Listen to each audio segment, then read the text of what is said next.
शांताकारं भुजंगशयनं पद्मनाभं सुरेशं विश्वाधारं गगनसदृशं मेघवर्णं शुभांगं लक्ष्मीकान्तं कमलनयनं योगिभिध्यानगम्यं वंदे विष्णुभवभयहरं सर्वलोकैकनाथं। मंगलम भगवान विष्णु मंगलम गरुड़ध्वज मंगलम पुंडरीकाक्ष मंगलाय तनोहरि। ओम नमो भगवते वासुदेवाय।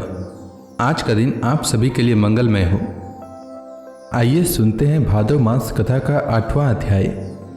श्री सुखदेव जी कहते हैं, परीक्षित, धर्मराज युधिष्ठिर ने ब्राह्मणों की यह आज्ञा सुनकर तथा सभासदों का अभिप्राय जानकर बड़े आनंद से प्रेमोद्रेक से विवल होकर भगवान श्री कृष्ण की पूजा की। अपनी पत्नी, भाई, मंत्री और कुटुंबियों के साथ धर्मराज युधिष्ठिर ने बड़े प्रेम और आनंद से भगवान के पांव पखारे तथा उनके चरण कमलों का लोक पावन जल अपने सिर पर धारण किया। उन्होंने भगवान को पीले पीले रेशमी वस्त्र और बहुमूल्य आभूषण समर्पित किए। उस समय उनके नेत्र प्रेम और आनंद के आंसुओं से इस प्रकार भर गए कि वे भगवान को भली भांति देख भी नहीं सकते थे। यज्ञ सभा में उपस्थित सभी लोग भगवान श्री कृष्ण को इस प्रकार पूजित सत्कृत देखकर हाथ जोड़े हुए नमो नमः, जय जय इस प्रकार के नारे लगाकर उन्हें नमस्कार करने लगे। उस समय आकाश से स्वयं ही पुष्पों की वर्षा होने लगी। परीक्षित, अपने आसन पर बैठा हुआ शिशुपाल यह सब देख सुन रहा था। भगवान श्री कृष्ण के गुण सुनकर उसे क्रोध हो आया और वह उठकर खड़ा हो गया। वह भरी सभा में हाथ उठाकर बड़ी असहिष्णुता किंतु निर्भयता के साथ भगवान को सुना सुनाकर अत्यंत कठोर बातें कहने लगा। सभासदों, श्रुतियों का यह कहना सर्वथा सत्य है कि काल ही ईश्वर है। लाख चेष्टा करने पर भी वह अपना काम करा ही लेता है। इसका प्रत्यक्ष प्रमाण हमने देख लिया कि यहाँ बच्चों और मूर्खों की बात से बड़े बड़े वयोवृद्ध और ज्ञान वृद्धों की बुद्धि भी चकरा गई है। पर मैं मानता हूँ कि आप लोग अग्र पूजा के योग्य पात्र का निर्णय करने में सर्वथा समर्थ हैं। इसलिए सदस्य पतियों, आप लोग बालक सहदेव की यह बात ठीक न माने कि कृष्ण ही अग्र पूजा के योग्य हैं।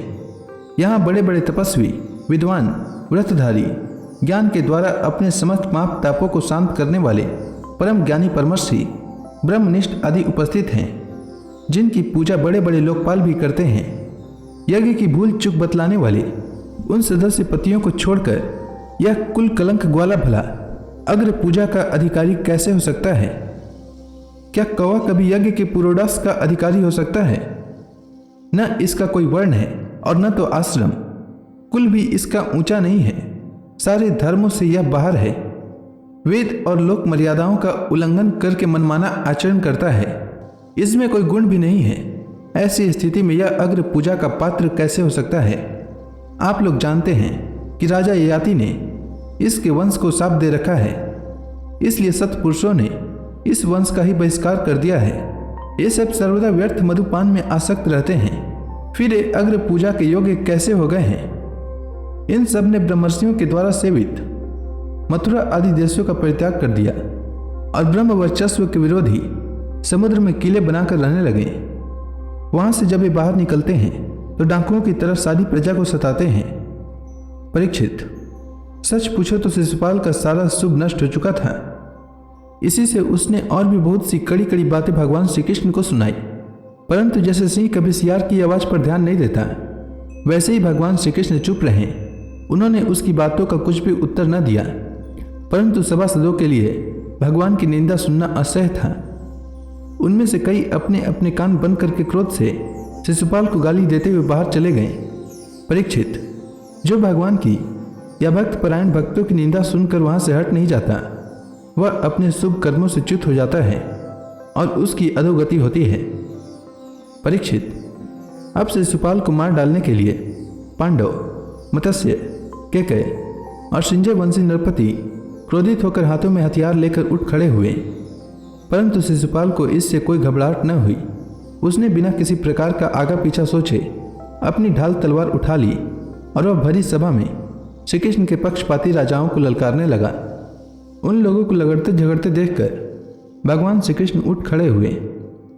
उन्होंने अपने पक्षपाती राजाओं को शांत किया और स्वयं क्रोध करके अपने ऊपर झपटते हुए शिशुपाल का सिर छुरे के समान तीखी धार वाले चक्र से काट लिया।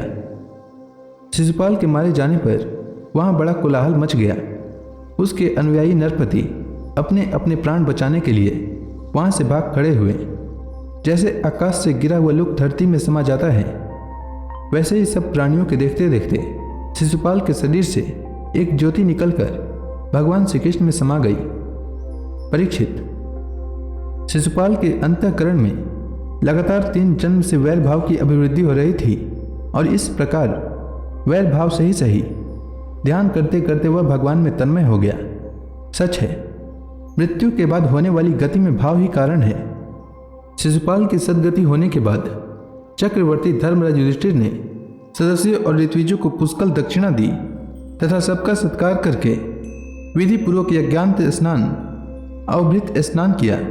परीक्षित, जो पुरुष भगवान श्री कृष्ण की इस लीला का, शिशुपाल वध का, जरासंध वध का, बंदी राजाओं की मुक्ति और यज्ञानुष्ठान का कीर्तन करेगा, वह समस्त पापों से छूट जाएगा।